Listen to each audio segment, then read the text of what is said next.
Hi, everybody. 5:30 right now on your Wednesday. Thanks for being with us here this morning. Dave Chudowski with Holly Strano. And yesterday, at least in my viewpoint, it felt picture perfect. Do we have more of that? Well, it's going to be picture perfect looking. It's just going to be a little cooler. So I'll tell you how cool, and we'll talk about the rest of the week and the weekend. That's all coming up. All right, look forward to that. But first, the government default deadline is fast approaching. Negotiators are striking a more optimistic tone, but deep divisions remain. NBC's Bree Jackson is in Washington, and Bree, President Biden's schedule is adding even more pressure to these talks. That's right. Good morning, Dave. Well, so President Biden will head to Japan for the G7 summit today, but he is postponing part of his overseas trip so that he can return to Washington Sunday to continue negotiations.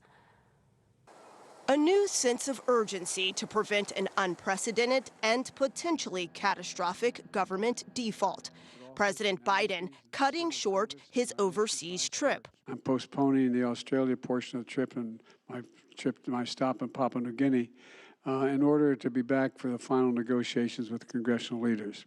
The president's change in plans follows the second round of debt talk negotiations in the last 2 weeks. The administration and Republicans hinting at some progress and showing agreement on at least one thing. We know we're not going to default. They know it. We know it. Default is not an option. It would tip the country into a recession and cost us millions of jobs.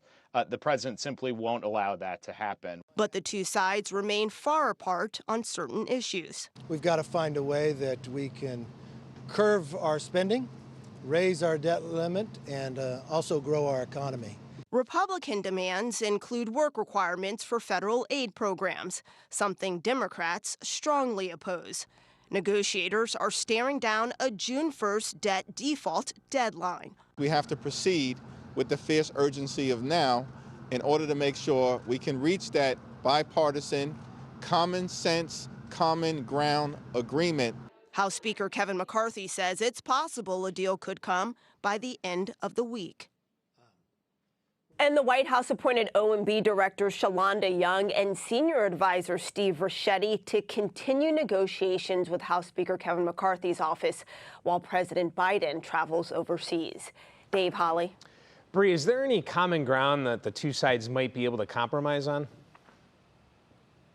Yeah, so there are a few areas, which include pulling back some of the unspent COVID relief funds and fast-tracking permits for infrastructure and energy projects. But as Kevin McCarthy says, there are still some areas where the two sides are far apart. Okay, Bree Jackson live in Washington. We'll continue to watch. Thank you.